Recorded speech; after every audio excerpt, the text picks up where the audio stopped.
मित्रों, आज भी हम ऐसे समाज में रहते हैं जो पुरुष प्रधान है और जहाँ पर लड़की का जन्म होने पर मायूसी होती है। लड़की को बोझ समझा जाता है। ये अज्ञानता के कारण ही होता है। हर किसी के घर में लड़की का जन्म नहीं होता है। वे भाग्यशाली ही होते हैं जिनके घरों में लड़की का जन्म होता है। उनके पूर्व जन्म के कुछ पुण्य कर्म होते हैं जिसके कारण उनके घर में पुत्री का जन्म होता है। भगवान कैसे घरों को लड़की के जन्म के लिए चुनता है, या वो कौन से पुण्य कर्म होते हैं जिसके कारण वो इस जन्म में बेटी के माँ बाप बनते हैं। नमस्कार दोस्तों, शिबू फॉरवर्ड में आपका बहुत बहुत स्वागत है। भगवान श्री कृष्ण से अर्जुन पूछते हैं, हे माधव, किन पुण्य कर्मों के कारण किसी के घर में पुत्री धन की प्राप्ति होती है।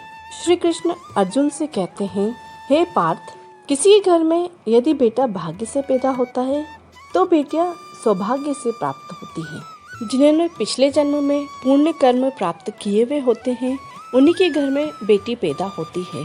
और इतना ही नहीं, भगवान बेटी के लिए उसी घर को चुनते हैं जो बेटी का भार उठाने के योग्य होता है, क्योंकि तीनों लोकों में स्त्री यानी बेटियां ही ऐसी होती हैं जिनका भार हर कोई सहन नहीं कर सकता है। वो बेटियां ही होती हैं जो इस संसार को चलाने के लिए अपना सर्वस्व निछावर कर देती हैं। हे अर्जुन, जिस दिन इस सृष्टि पर बेटियों का जन्म होना बंद हो जाएगा तो सृष्टि ही ठहर जाएगी और धीरे धीरे इस सृष्टि का अंत हो जाएगा।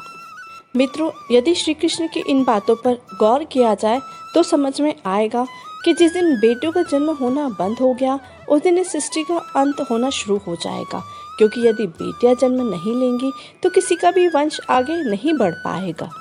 मित्रों, आपने कई लोगों को यह बोलते हुए सुना होगा कि जिस घर में बेटियां जन्म लेती हैं वो स्वर्ग के समान हो जाता है, क्योंकि बेटा तो केवल एक ही कुल को रोशन करता है, किंतु बेटियां दो कुलों को रोशन करती है। माता पिता के घर में रहकर वह पुत्री के रूप में अपने दायित्वों का निर्वाह करती है और विवाह के उपरांत अपने ससुराल में बहू के रूप में अपने दायित्वों का निर्वाह करती है। मित्रों, आपने यह बात सुनी ही होगी कि बेटी या बहू अपने परिवार में किसी के भी मरने पर उसका पिंड का दान नहीं कर सकती है, किंतु यह गलत है।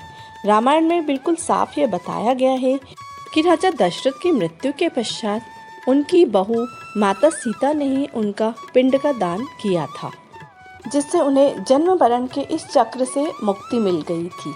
दोस्तों, हिंदू शास्त्र में भी यह बताया गया है कि पुत्री अपने पिता का पिंडदान कर सकती है और ससुराल पक्ष में यदि कोई नहीं है तो बहू भी अपने ससुराल में पिंडदान कर सकती है।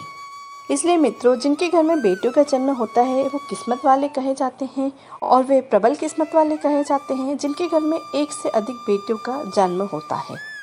इसलिए बेटी को लक्ष्मी धन कहा जाता है।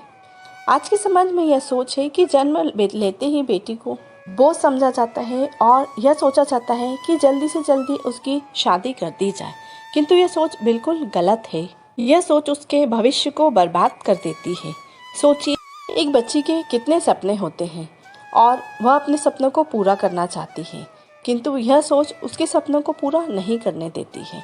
इसलिए उसके सपनों को भी पूरा होने दीजिए, उसे उसके हक की वह सारी खुशियाँ दीजिए जिसकी वो हकदार है। इस बात का ध्यान रखिए कि एक बेटी ही होती है जो हमेशा माँ बाप का ध्यान रखती है। एक प्यार और अपनापन माँ बाप को बेटी ही दे सकती है। इसलिए बेटी के जन्म को एक जश्न के रूप में मनाया जाना चाहिए। माँ बाप को चाहिए कि वह बेटी को हमेशा इस बात का एहसास दिलाए कि वह उनके लिए कितनी खास है। मित्रों, बेटी कभी भी बाप पर बोझ नहीं होती।